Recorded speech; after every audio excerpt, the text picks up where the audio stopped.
Olá, gente, tudo bem? Estamos aqui para mais uma aula, nossa quarta aula da Teologia da Libertação. Então, hoje a gente vai trabalhar um documento lá do Vaticano, da Sagrada Congregação para a Doutrina da Fé, assinado por Joseph Ratzinger, que foi posteriormente o Papa Bento XVI, assinado também pelo arcebispo de Cesareia, o Alberto Bovoni, que na época era secretário desse órgão dentro da Igreja Católica.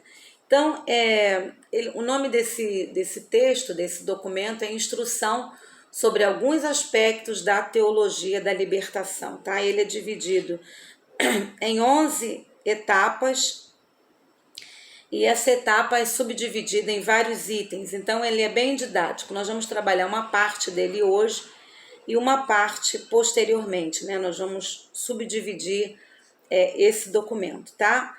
Então, o que eles produziram aqui para dar uma orientação, uma regra, uma palavra oficial sobre a teologia da libertação. Então, lembrando que a teologia latino-americana, que a gente falou anteriormente, é essa teologia que nasce com o olhar da realidade da pobreza da América Latina, em primeiro lugar. Depois, outros países também absorvem essa visão, essa possibilidade teológica, os países do terceiro mundo, por terem semelhança dentro da sua realidade social, econômica. E dentro dessa teologia latino-americana, a Igreja Católica, então, ela escreve, ela constrói a teologia da libertação, ok? Então, dentro dessa visão, a gente vai trabalhar hoje esse documento que dá algumas instruções sobre esses aspectos da teologia da libertação. Então, eu vou seguir esse documento e depois a gente vai continuar ele em outra aula, tá? Na próxima aula. Então, na introdução, é destacado que o Evangelho de Jesus Cristo é, sim, uma mensagem de liberdade, de libertação. A mensagem de Jesus vai ter essa tônica muito forte, que ela é essencial. E é essencial não só para a realidade lá do Novo Testamento, mas também para a realidade dentro de onde a igreja está inserida, a realidade social do povo, onde a igreja está inserida na América Latina. Então, o objetivo dessa reflexão dos teólogos é dar uma nova atenção a essa rica promessa de Jesus. Então, parece-nos que a visão deles é como um resgate dessa mensagem de Jesus. Então, eles colocam que a libertação é antes e principalmente a libertação da escravidão radical do pecado, lembrando que eles dividem o pecado como o pecado individual, que é o pecado originário, e o pecado estrutural, que é o pecado social, tá? Então, o objetivo desse termo é a liberdade dos filhos de Deus, que é o dom da graça. Segundo eles, essa liberdade ou essa libertação exige uma consequência lógica. Deve ser uma libertação de muitas outras escravidões, é o que eu acabei de falar. Então, a libertação em ordem cultural, econômica, social, política e, em última análise, derivam todas do pecado e constituem outros tantos obstáculos que impedem o homem de viver segundo a sua própria dignidade. Então, eles colocam também que é necessário discernir com clareza o que é fundamental, o que faz parte das consequências e é condição indispensável para a reflexão teológica sobre libertação. Então, aqui ele já vai definindo qual vai ser o trilho que eles vão estar assim defendendo como uma teologia para ser praticada pela sua igreja. Então, diante da urgência dos problemas que são levantados, a libertação dessas escravidões de ordem terrena, temporal, elas dão a impressão de relegar ao segundo plano a libertação do pecado. Por quê? A teologia da libertação focou aonde que nós já vimos? No contexto, na realidade, e não na essência humana, como eu falei na soteriologia, que é a teologia da salvação, do pecado original. Então, eles não vão ter essa ênfase, a ênfase vai ser no pecado estrutural. E aí, nesse documento, eles tentam dar um equilíbrio a essa visão, tá? Então, essa congregação para doutrina e fé, esse grupo que é responsável pela doutrina da igreja, não pretende tratar esse tema como os teólogos da libertação já escreveram, mas é um documento posterior à teologia já escrita, que põe em evidência de maneira positiva essa riqueza da teologia da libertação para uma teologia prática, tá? Então eles vão destacar aquilo que é positivo. Lembrando que, obviamente, que essa teologia, ela teve controvérsias dentro da igreja, inclusive a gente também pretende abordar, né? Eles colocam, alguns padres até foram excomungados, o porquê que foi excomungado, o perigo da teologia da libertação. Então, a gente vai tentar ver também, se der tempo, essa controvérsia que houve dentro da igreja, tá? Com essa novidade do fazer teológico, tá bom? Vamos lá. Então, essa advertência, sim, a apresentação desse documento tem a finalidade de ser precisa e limitada. Quer chamar a atenção dos teólogos, dos padres, né? Daqueles leigos que trabalham também, dos fiéis, para o perigo de desvios. Olha aí a preocupação, dos desvios que são prejudiciais à fé e à vida cristã, quando há um foco exagerado na realidade, sem considerar a salvação da alma, a salvação eterna do indivíduo, tá? Então, eles tentam dar esse contraponto aqui.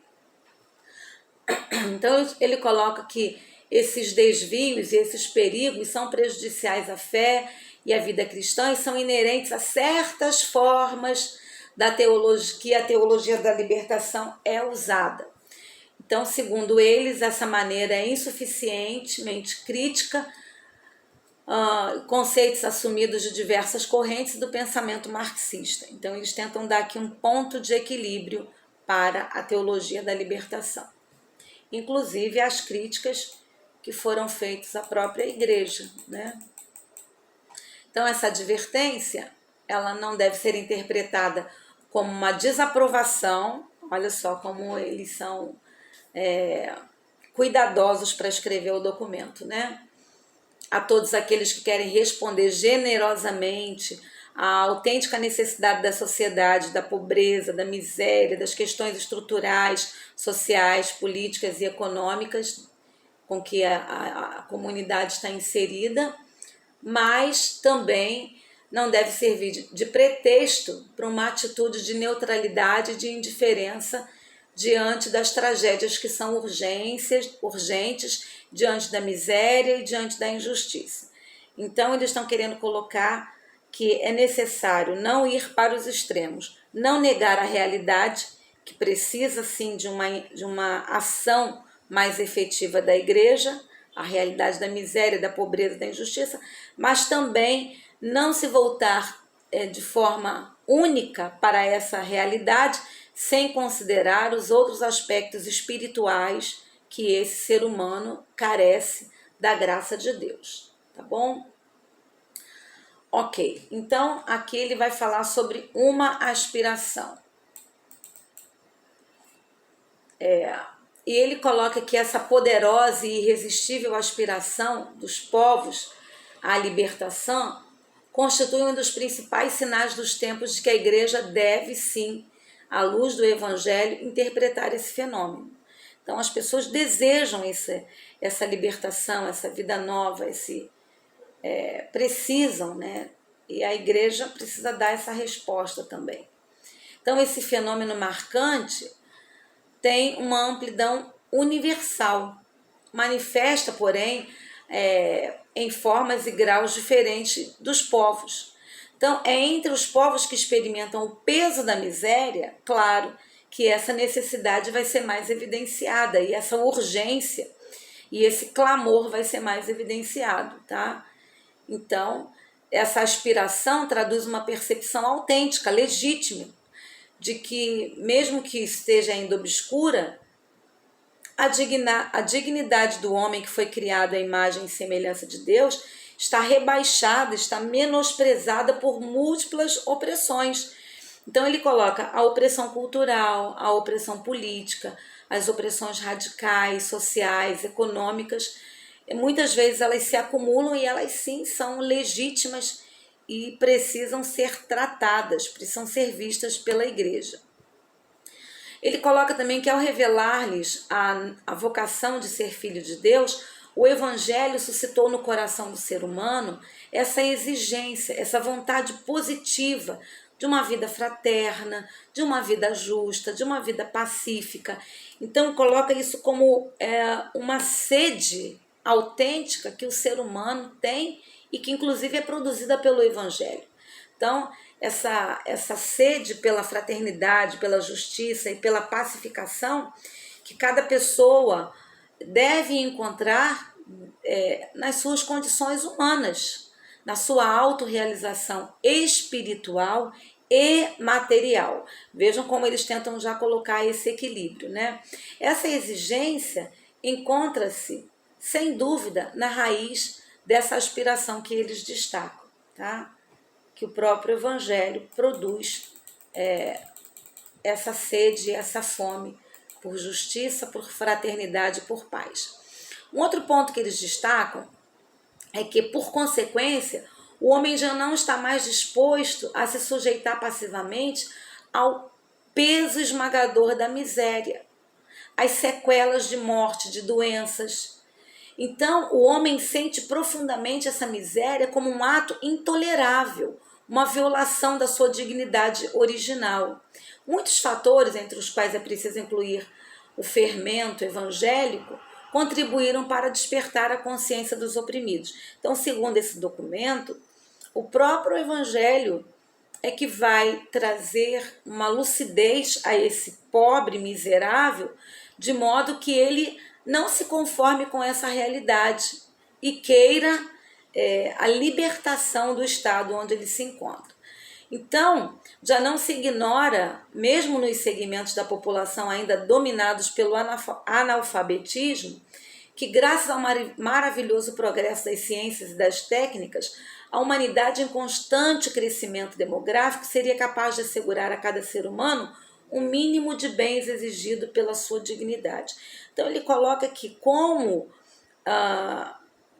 esses países do terceiro mundo são regidos, não há uma garantia de que essa fraternidade, justiça, paz, de que esse atendimento do ser humano, das suas necessidades plenas, sejam realizados. Então, que a teologia da libertação vem, sim, como uma resposta a tudo isso. Então, esses escândalos gritantes de desigualdade entre rico e pobre, quer se trate na desigualdade entre países ricos e países pobres, então veja, ele não está mais analisando o indivíduo, mas ele começa a analisar, a teologia da libertação tem essa proposta, começa a analisar a estrutura mundial, os países do primeiro mundo e países do terceiro mundo. Então esse documento vai tocar nesse ponto, né? Ele fala que esses países pobres e países ricos, essa desigualdade entre as camadas sociais, seja no mesmo território ou em territórios diferentes, já não pode mais ser tolerado. Então, de um lado, atingiu-se uma abundância jamais vista até agora, que favorece inclusive o desperdício, e de outro lado se vive uma situação de indigência, marcada pela privação de bens, das primeiras necessidades, do modo que já não conta mais o número das vítimas da subnutrição. Então, a teologia da libertação vai fazendo esse confronto da realidade local e dessa realidade mundial também. O documento ainda destaca a falta de equidade e de sentido de solidariedade nos intercâmbios internacionais. Reverte de tal modo benefício para países industrializados que a distância entre ricos e pobres aumenta sem cessar. Então, aí o sentimento de frustração entre os povos do terceiro mundo e a acusação de exploração e de colonialismo econômico lançada contra os países industrializados. Então, a análise da teologia da libertação vai agora focar nessa visão de injustiça entre os países ricos e os países pobres, os benefícios que eles têm e os déficits que os outros têm, né? Então, já é uma proposta maior do que a local. O documento também pontua a recordação dos estragos causados por certo tipo de colonialismo e de suas consequências que muitas vezes feriram e traumatizaram os povos do terceiro mundo e da América Latina especificamente, tá? Então, a Igreja Católica, no seu órgão da Sé Apostólica, na linha do Concílio Vaticano II e nas conferências episcopais, não tem cessado de denunciar esses escândalos que constituem uma gigantesca corrida.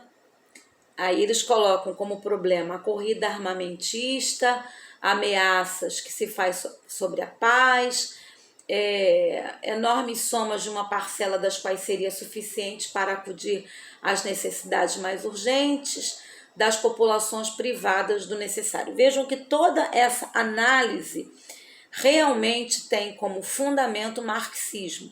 Então, eles não vão tomar outras correntes para fazer essas análises.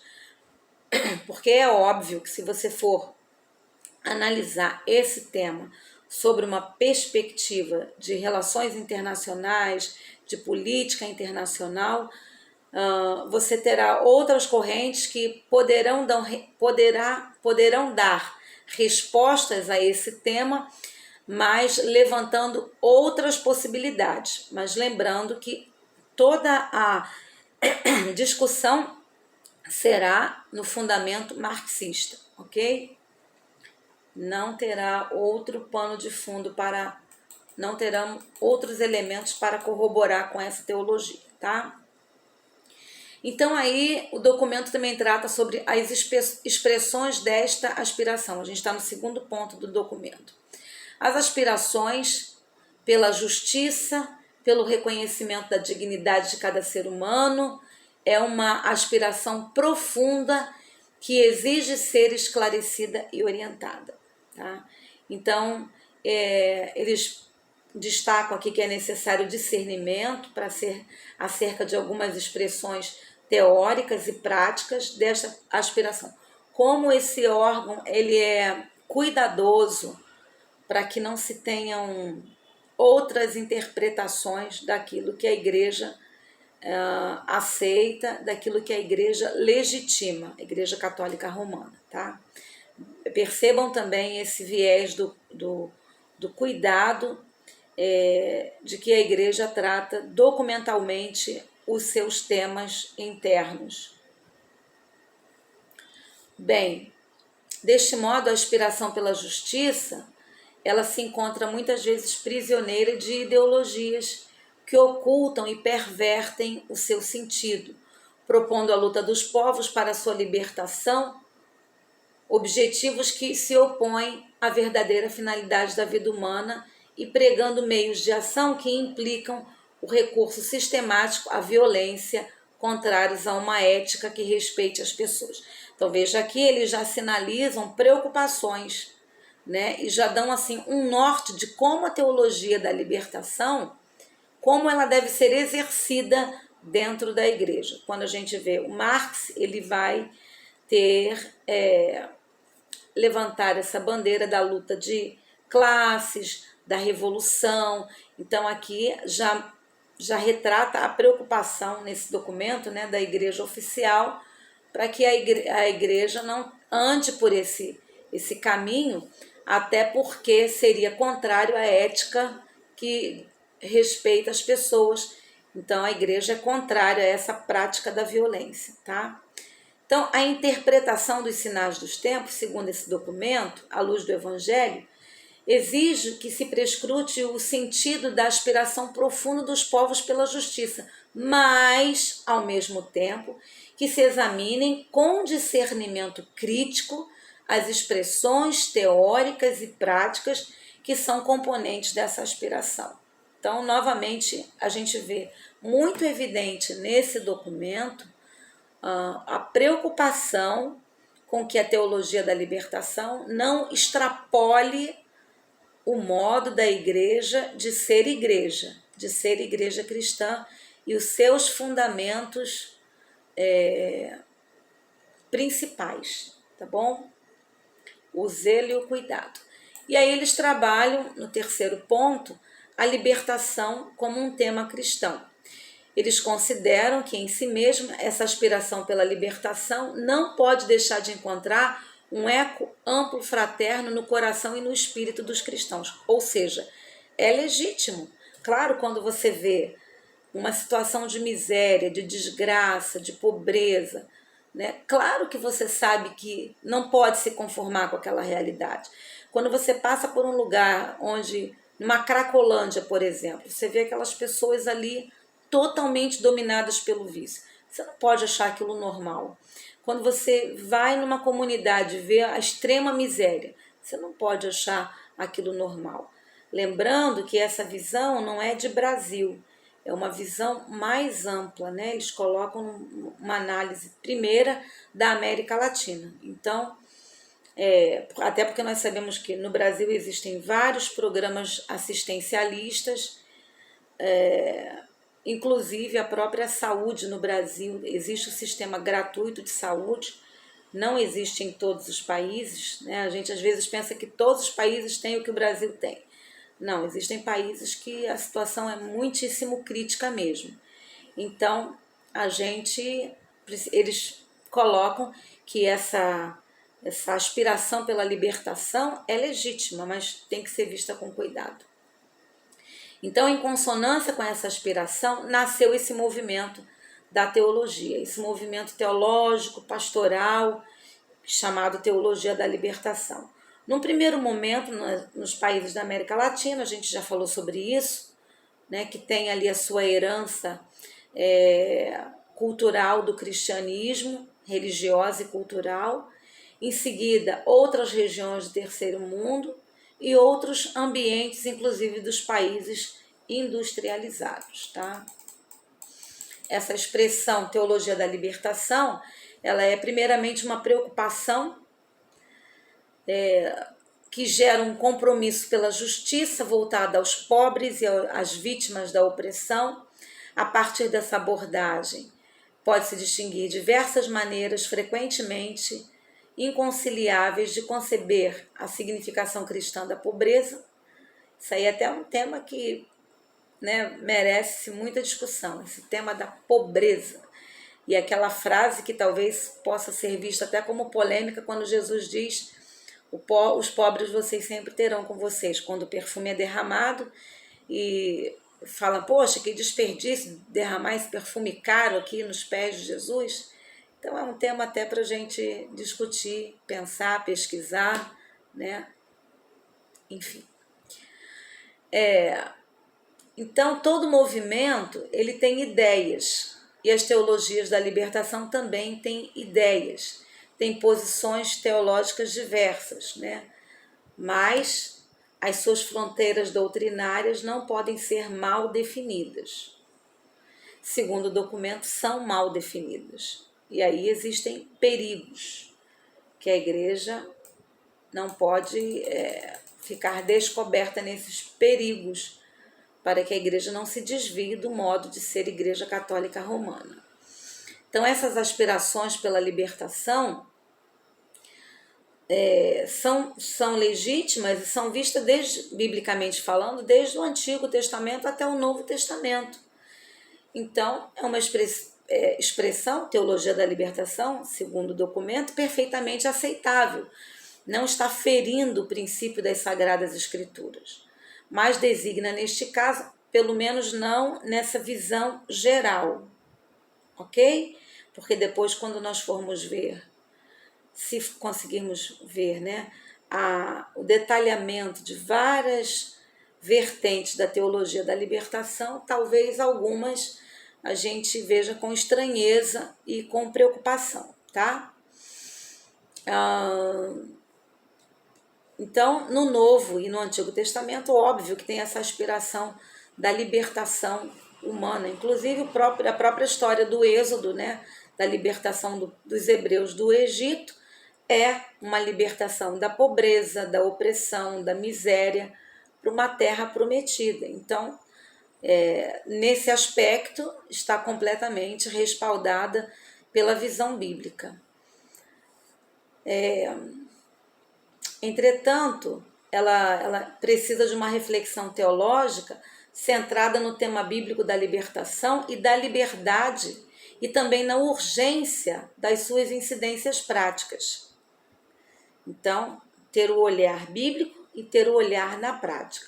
Essa convergência entre a aspiração pela libertação e as teologias da libertação não é algo que deve ser tratado de modo simplório, mas verificado cuidadosamente.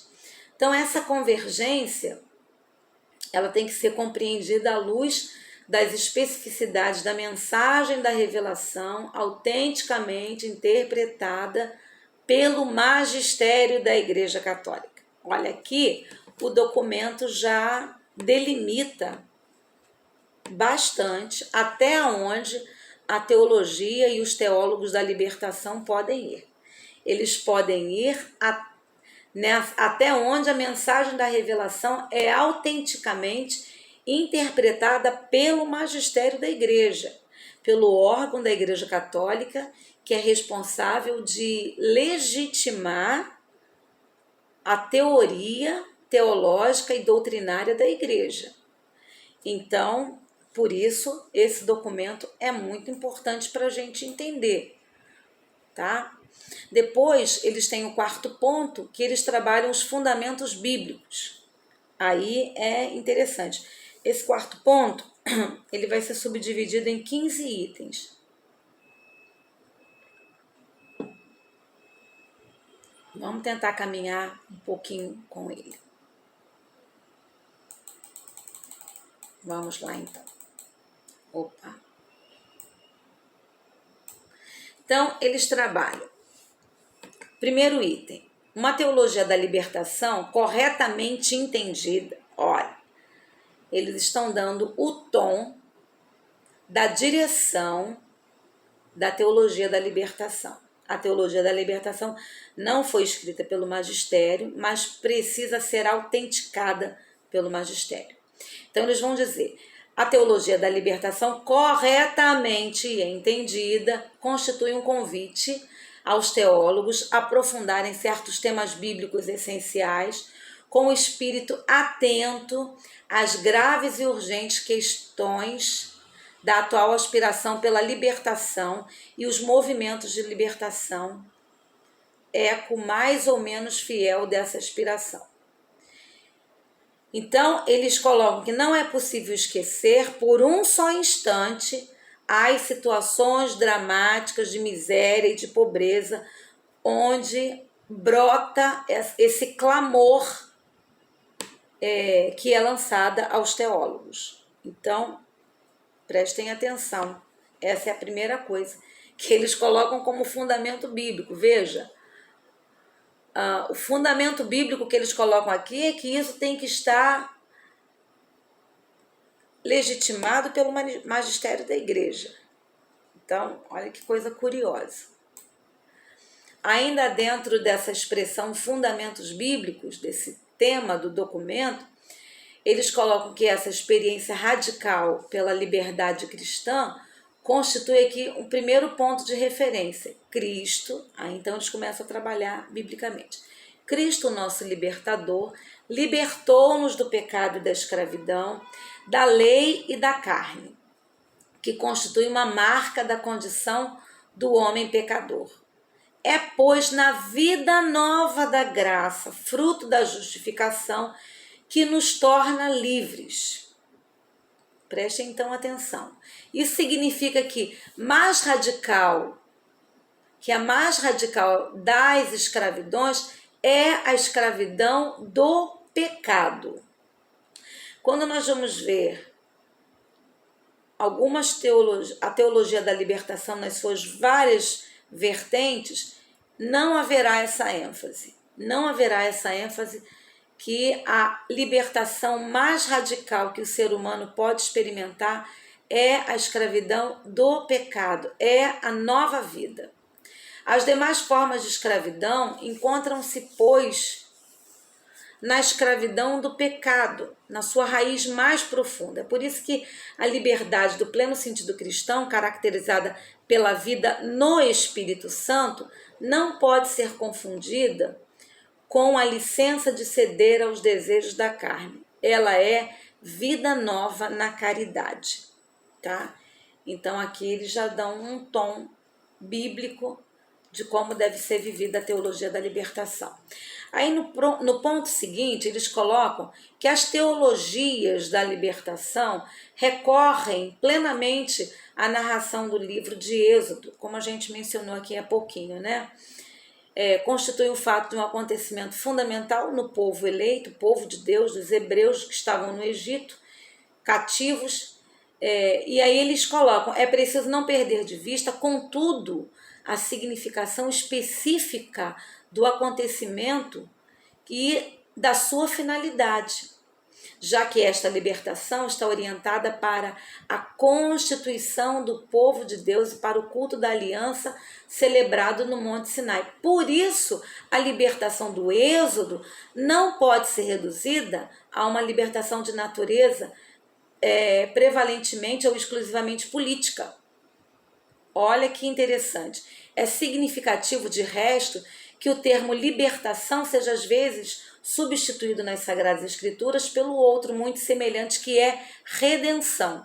Então aqui o magistério católico já está dizendo, a Sagrada Congregação para a Doutrina e Fé, como eles são denominados, eles já estão colocando aqui que, embora na Bíblia tenha o episódio do Êxodo, a finalidade daquele êxodo de libertar o povo do Egito não foi simplesmente para que eles não estivessem vivendo a opressão de Faraó, mas para que eles fossem constituídos como o povo de Deus, recebessem a aliança no Monte Sinai e fosse instituído ali como a redenção.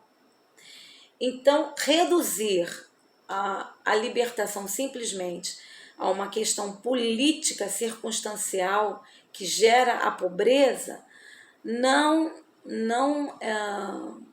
corresponde à proposta bíblica sobre essa expressão libertação. Então, olha como eles são assim muito cuidadosos e ao mesmo tempo muito firmes dentro da doutrina que eles não podem perder e nem os seus fiéis.